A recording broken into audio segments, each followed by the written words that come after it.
Hi welcome to Hasbi creations. இன்றைக்கி நம்ம மெஹந்தி கிளாஸில் என்ன பார்க்க போகிறோம் அப்படின்னா, மெட்டீரியல்ஸ் ஸ்டோரேஜ் எப்படி நம்ம வந்து சில மெட்டீரியல்ஸை வந்து ஸ்டோரேஜ் பண்ணுறது அப்படின்றத பார்க்க போகிறோம். ஸ்டோரேஜ் வந்து ரொம்ப ரொம்ப ரொம்ப இம்பார்ட்டண்ட். ஓகேவா? கண்டிப்பாக வந்து கரெக்டான முறையில் வந்து அதை ஸ்டோரேஜ் பண்ணி வச்சா மட்டும்தான் அந்த மெட்டீரியல் வந்து கெட்டு போகாமல் அதோட அந்த குவாலிட்டியில் அப்படியே இருக்கும். நம்ம அதை மெஹந்தியாக கோனாக யூஸ் பண்ணும்போது நல்ல ரிசல்ட் கொடுக்கும். கரெக்டான முறையில் நம்ம ஸ்டோரேஜ் பண்ணி வைக்கலைன்னா கண்டிப்பாக அது நல்ல ரிசல்ட் கொடுக்காது. ஃபஸ்ட்டு வந்து ஹென்னா பவுடர் ஸ்டோரேஜ் வந்து எப்படி வச்சுக்கணும் அப்படிங்கிறத பார்ப்போம். ஹென்னா பவுடர் பொறுத்தளவுக்கு நம்ம வாங்குகிறோம் அப்படின்னா சும்மா வந்து அப்படியே காற்றுல வச்சிட்ருக்கக்கூடாது. ஒரு காஃபி பவுடரை எப்படி நம்ம ஸ்டோரேஜ் பண்ணுவோம், ஒரு ஏர் டைட்டாக ஸ்டோரேஜ் பண்ணுவோமா? லைக் இது காஃபி பவுடர் மாதிரி நம்ம இதையும் வந்துட்டு ஏர் டைட்டாக ஒரு கண்டெய்னர்லேயோ ஒரு கவர்லேயோ போட்டு நம்ம ஸ்டோரேஜ் பண்ணி வச்சிடணும். இல்லை அப்படின்னா அது வந்து சின்ன சின்ன கட்டி மாதிரி ஃபார்ம் ஆகி அதோட குவாலிட்டியே போயிடும். ஓகே, ஸோ ஹென்னா பவுடரோட ஸ்டோரேஜ் வந்து ஏர் டைட்டாக கண்டிப்பாக இருக்கணும். ஃப்ரிட்ஜுக்குள்ளெல்லாம் வைக்கணும்னு அவசியம் கிடையாது. நார்மலாக நீங்கள் ஒரு கபோர்டில் வச்சா கூட ஓகே தான். நெக்ஸ்ட்டு வந்து எசென்ஷியல் ஆயிலும் சேம் லைக் அதுவும் வந்து ஏர்டைட்டாக நீங்கள் ஸ்டோரேஜ் பண்ணணும். இதில் என்ன ஒரு விஷயம் அப்படின்னா, நீங்கள் பிளாஸ்டிக் பாட்டில் கண்டெய்னரில் ஸ்டோரேஜ் பண்ணி வைக்காமல் இந்த கிளாஸ் பாட்டில்ஸ், இந்த சென்ட்டெல்லாம் கொடுப்பாங்கல்ல அந்த மாதிரி ஏதாவது கண்டெய்னர் அதில் ஸ்டோரேஜ் பண்ணி வச்சுக்கலாம். அப்போ தான் அதோட குவாலிட்டி அப்படியே இருக்கும். நெக்ஸ்ட்டு பார்த்துக்கிட்டிங்கன்னா பின் எப்படி ஸ்டோரேஜ் பண்ணுறதுனா, இது கெட்டெல்லாம் போகாது, பட் பெண்டாயிரும். ஓகேவா? அந்த பின் வந்து பின்லேயே நிறைய சைஸஸ் இருக்குது. இதிலலாம் இந்த 0.5லாம் பார்த்துக்கிட்டிங்கன்னா ரொம்ப குட்டியாக இருக்கும். இதை வந்து நார்மலாக நீங்கள் சும்மா அப்படியே வச்சிங்கன்னா இந்த மாதிரி வளைஞ்சிரும். அப்போ நம்ம அதை யூஸ் பண்ண முடியாது.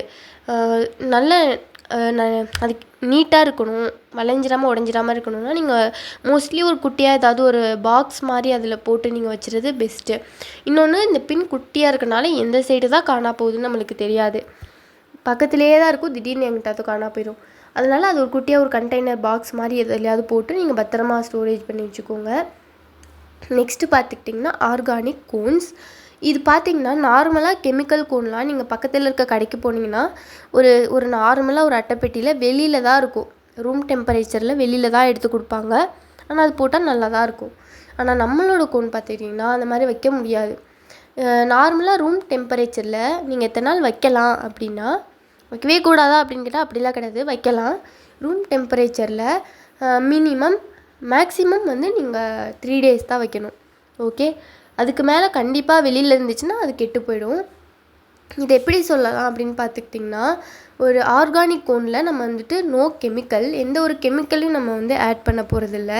ப்ரிசர்வேட்டிவ்க்கும் நம்ம எதுவுமே வந்துட்டு ஆட் பண்ண போகிறதில்ல. இது சொல்ல போனால் லைக் ஒரு ஃபுட் மாதிரி தான் இருக்க போகுது. ஓகே, ஒரு ஃபுட் எப்படி நம்ம செஞ்சு ஒரு குறிப்பிட்ட டைம் வெளியில் வச்சிட்டோம், நார்மலாக வைக்கிறோன்னா அது கெட்டு போயிடும், அதோட தன்மை வந்து மாறிடும், யூஸ் பண்ண முடியாது.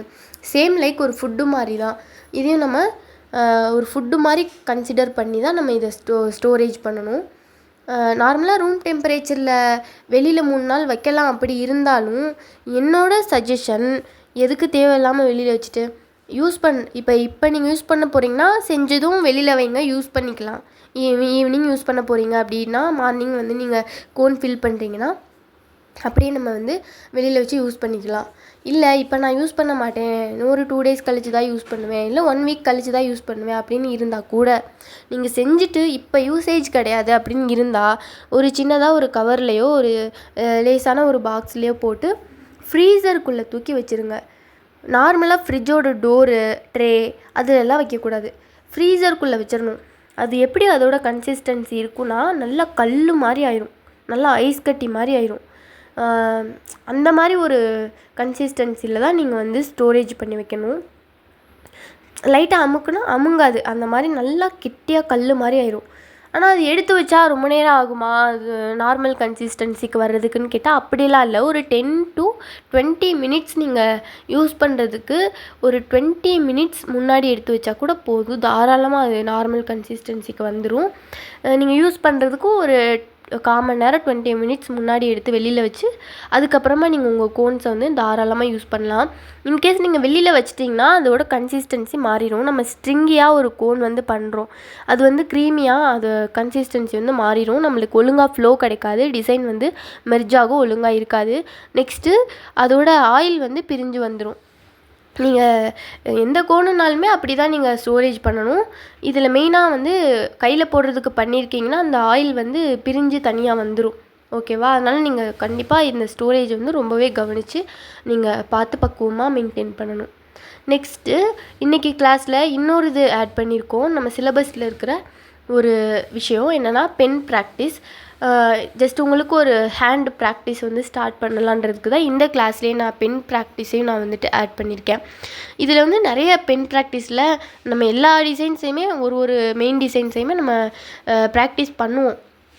இன்றைக்கி நீங்கள் பண்ண வேண்டியது என்ன அப்படின்னா, நீங்கள் இந்த பென் ப்ராக்டிஸையும் நீங்கள் எனக்கு ஹோம்ஒர்க்கில் சப்மிஷன் கொடுத்துருங்க. நம்ம ஸ்டோரேஜ் டீட்டெயில்ஸையும் நான் எழுதியிருக்கதே எழுதிட்டு நோட்ஸ் மாதிரி நான் என்னென்ன சொன்னேனோ அதை ஃபுல்லாக அப்படியே ஒரு கதை மாதிரி நோட்ஸ் மாதிரி எழுதி நீங்கள் எனக்கு சப்மிஷன் கொடுத்துருங்க. ஓகே? பென் ப்ராக்டிஸ்க்கு நீங்கள் இந்த மாதிரி ஒரு கோடு போட்ட நோட்டோ இல்லைனா நான் உங்களுக்கு சொல்லியிருப்பேன் கோடு போட்ட ஒரு ஷீட் வந்து வாங்கிக்கோங்க அப்படின்ட்டு. அந்த ஷீட்டை எடுத்துக்கோங்க.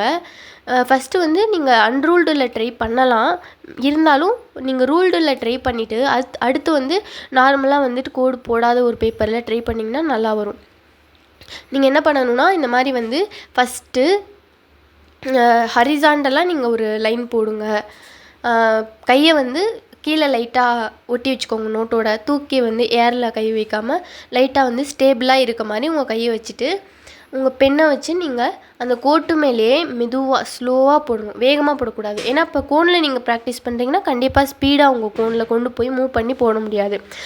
கோனை வந்து ஒரு லிமிட்டட் ஸ்பீடில் தான் நம்மளால் வந்து மூவ் பண்ண முடியும். ஸோ ஃபஸ்ட்டு வந்து ஹரிசாண்டலாக உங்கள் நோட்டை, அதாவது ஒரு லைன் வந்து right to left to right போனால் எப்படி இருக்கும் அந்த மாதிரி வந்து நீங்கள் ஒரு 4 டைம் ஒரு ஒன் பேஜே நீங்கள் போட்டுருங்க. ஓகே? பென் அந்த லைன் வந்து டிஸ்டர்ப் ஆகாமல் கொலாஜ் ஆகாமல் நீங்கள் வந்து போட்டுருணும். அதே மாதிரி ரைட் டு லெஃப்ட்டும் கொஞ்சம் போட்டுருங்க. அடுத்து அந்த பேப்பரையே வந்து திருப்பி நேராக வச்சுட்டு அந்த கோடு ஸ்ட்ரெயிட்டாக இருக்கும், அதாவது மேலேருந்து கீழே வர மாதிரி இருக்கும். அந்த மாதிரி உங்கள் பெனில் நீங்கள் ஒரு பேஜ் போடுங்க. நெக்ஸ்ட்டு கீழேருந்து மேலே போகிற மாதிரி அந்த மாதிரி போடுங்க. இது வந்து நீங்கள் படுக்க வச்சு போட்டிங்களா நிற்க வச்சு போட்டிங்களா அப்படின்றது எனக்கு தெரியாது, ஏன்னா எல்லாமே எனக்கு பார்க்குறதுக்கு ஒரே மாதிரி தான் இருக்கும். நீங்கள் என்ன பண்ணணும், ப்ராக்டிஸ் பண்ணுறதுக்கு நீங்கள் தான் வந்து எந்த சைடு வச்சு யூஸ் பண்ணுறீங்கன்றதை நீங்கள் பிளான் பண்ணிக்கணும். நீங்கள் வந்து சரி நம்ம நோட்டை அவங்களுக்கு வந்து ஃபோட்டோவில் தானே சென்ட் பண்ண போகிறோம், எல்லாத்துக்குமே ஒரே மாதிரி நம்மளுக்கு எந்த சைடுருந்து வருதோ அந்த சைடு மட்டும் நம்ம வச்சு போட்டு அனுப்பிச்சிடலாம். எனக்கு வந்து லெஃப்ட் டு, ஒரு சிலருக்கு லெஃப்ட் டு ரைட் வந்து நல்லா ஃப்ளோவாக வரும், ஒரு சிலருக்கு மேலேருந்து கீழே வரும். பார்த்திங்களா? வெர்டிக்கலாக போடுற லைன் வந்து நல்லா வரும். சரி அவங்க என்ன பார்த்துக்கிட்டா இருக்காங்க அப்படின்னு சொல்லிட்டு உங்களோட தோதுக்கு நீங்கள் போடாதீங்க. ஓகே? ஏன்னா நீங்கள் ஒரு நோட்டை எந்த சைடு வேணால் திருப்பி வச்சுக்கலாம், மேலேருந்து கீழே திருப்பிக்கலாம், தலைகீழாக திருப்பிக்கலாம். பட் ஒரு கஸ்டமரோட ஹேண்ட் அப்படி திருப்ப முடியுமான்னு யோசிச்சு பாருங்கள். கண்டிப்பாக முடியாது. நீங்கள் இங்கிட்டு திருப்புங்க, கையை அங்கிட்டு திருப்புங்க, ஒரு லிமிட்டாக சொல்லலாம். பட் ஒரு அளவுக்கு மேலே நம்ம வந்து அவங்க கையை திருப்ப முடியாது, நம்ம தான் அதுக்கு தகுந்த மாதிரி நம்ம போட வேண்டியது வரும். ஸோ அந்த ஒரு ரீசனுக்காக மட்டும்தான் நோட்டை வந்து திருப்பி வச்சு, அதாவது மேலேருந்து கீழே வர மாதிரி, கீழேருந்து மேலே போகிற மாதிரி, நெக்ஸ்ட்டு வந்து left to right, right to left, அந்த மாதிரி நீங்கள் வந்து லைன்ஸை மாற்றி மாற்றி போட்டு ப்ராக்டிஸ் பண்ணிக்கோங்க அப்படின்னு நான் சொல்கிறேன். ஸோ இன்றைக்கி கிளாஸ் வந்து அவ்வளோதான். இதில் என்ன பார்த்துருக்கோம் அப்படின்னா மெட்டீரியல் ஸ்டோரேஜ் அண்டு பென் ப்ராக்டிஸில் லைன்ஸ் வந்து நம்ம பார்த்துருக்கோம். இதை நீங்கள் ப்ராக்டிஸ் பண்ணி நம்மளோட குரூப்பில் வந்து நீங்கள் ஹோம்ஒர்க்கை வந்து போஸ்ட் பண்ணிடுங்க. நெக்ஸ்ட்டு கிளாஸ் வந்து அடுத்த வீடியோவில் நம்ம பார்க்கலாம். இதில் மெட்டீரியல்ஸ் வந்து ஹென்னா மிக்ஸாலஜி பிகினர் கிட் வந்து நான் சொல்லியிருப்பேன். அது யார் யாருக்கு வேணுமோ கொஞ்சம் பார்த்து எனக்கு முன்னாடியே சொல்லிடுங்க. கொரியர் போடுறதுக்கு வந்து நான் அடிக்கடி என்னால் போக முடியாது. கொஞ்சம் ஓரளவுக்கு சேர்த்து சொல்லிட்டீங்க அப்படின்னா எனக்கு கொஞ்சம் ஈஸியாக இருக்கும். வேணும் அப்படிங்கிறவங்க நம்ம குரூப்பில் வந்து மெசேஜ் பண்ணுங்கள், எனக்கு சொல்லுங்கள். ஓகே, பாய்.